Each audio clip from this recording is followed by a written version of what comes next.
शोभा शिव सुभग दो बीरा, नील पीत जल जाभ शरीरा।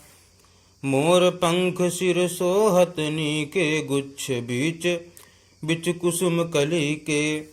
अर्थात दोनों सुंदर भाई शोभा की सीमा है, उनके शरीर की आभा नीले और पीले कमल की सी है। सिर पर सुंदर मोर पंख सुशोभित हैं, उनके बीच बीच में फूलों की कलियों के गुच्छे लगे हैं।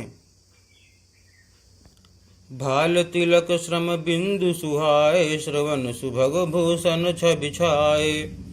बिकट भ्रकुटि कच घूघर वारे, नव सरोज लोचन रत्नारे। अर्थात माथे पर तिलक और पसीने की बूंदें शोभायमान हैं, कानों में सुंदर भूषणों की छवि छाई है, टेढ़ी भौवें और घुंघराले बाल हैं, नए लाल कमल के समान रत्नारे लाल नेत्र हैं। चारु चिबुक नासिका कपोला, हास विलास लेत मनुमोला। मुख छवि कही न जाई मोहि पाही, जो बिलो की बहु काम लजाही। अर्थात थोड़ी नाक और गाल बड़े सुंदर हैं और हंसी की शोभा मन को मोल लिए लेती है। मुख की छवि तो मुझसे कही ही नहीं जाती, जिसे देखकर बहुत से कामदेव लजा जाते हैं। उर्मणिमाल कंबु कल गीवा, काम कलभ कर भुज बल सीवा। सुमन समेत बाम कर दोना, सांवर कुंवर सखी सुठिलोना। अर्थात वक्षा स्थल पर मणियों की माला है, शंख के सदृश सुंदर गला है, कामदेव के हाथी के बच्चे की सूंड के समान उतार चढ़ाव वाली एवं कोमल भुजाएं हैं, जो बल की सीमा है, जिसके बाएं हाथ में फूलों सहित दोना है। हे सखी, वह सांवला कुंवर तो बहुत ही सलोना है। के हरि कटिपट पीत धर, सुषमाशील निधान। देखी भानुकुल भूष नहीं, बिसरा सखिन अपान। अर्थात सिंह की सी पतली लचीली कमर वाले पीताम्बर धारण किए हुए शोभा और शील के भंडार सूर्यकुल के भूषण श्री रामचंद्र जी को देखकर सखियां अपने आप को भूल गईं। धरि धीरज एक आली सयानी, सीता सन बोली गही पानी। बहुरी गौरी कर ध्यान करेहु, भूप किशोर देख किन लेहु।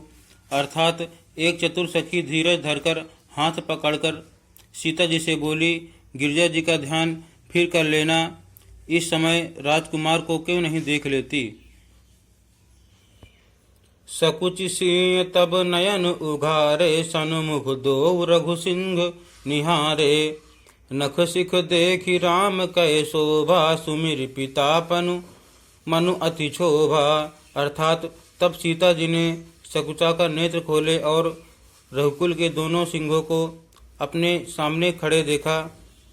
नख से शिखा तक श्री राम जी की शोभा देखकर और फिर पिता का प्रण याद करके उनका मन बहुत क्षुब्ध हो गया। पर बस सखिन लखी जब सीता, भयउ गहरु सब कहाई सभीता। पुनि आउब एहि बेरिय काली, अस कहि मन बिहसी एक आली। अर्थात जब सखियों ने सीता जी को परवश प्रेम के वश देखा, तब सब भयभीत होकर कहने लगी, बड़ी देर हो गई, अब चलना चाहिए, कल इसी समय फिर आएंगी। ऐसा कहकर एक सखी मन में हंसी। गूढ़ गिरा सुनिसिय सकुचानी, भयउ विलम्ब मातु भय मानी। धरि बड़ी धीर राम उर आने, फिरी अपन पउ पितु बसु जाने। अर्थात सखी की यह रहस्य भरी वाणी सुनकर सीता जी सकुचा गई, देर हो गई जान उन्हें माता का भय लगा। बहुत धीरज धरकर वे श्री रामचंद्र जी को हृदय में ले आईं और उनका ध्यान करती हुई अपने को पिता के अधीन जानकर लौट चली। देखन मिस मृग बिहग तरु, फिरई बहोरी बहोरी।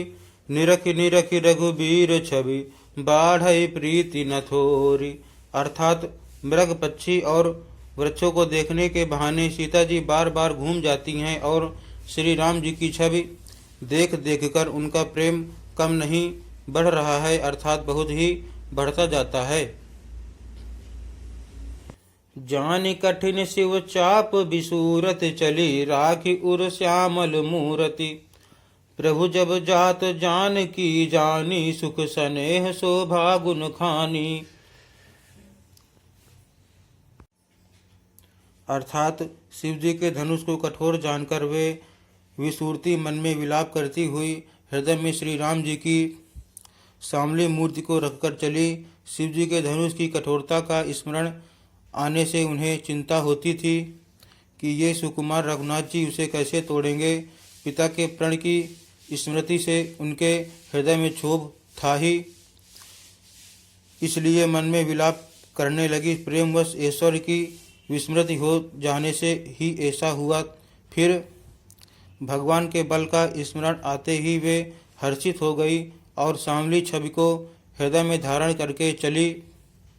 प्रभु श्री राम जी ने जब सुख, स्नेह, शोभा और गुणों की खान श्री जानकी जी को जाती हुई जाना। परम प्रेममय मृदु मसिकीनी, चारु चित्त भीति लिखिलीनी। गई भवानी भवन बहोरी, बंदी चरण बोली कर जोरी। अर्थात तब परम प्रेम की कोमल शाही बनाकर उनके स्वरूप को अपने सुंदर चित्त रूपी भित्त पर चित्रित कर लिया। सीता जी पुनः भवानी जी के मंदिर में गई और उनके चरणों की वंदना करके हाथ जोड़कर बोली,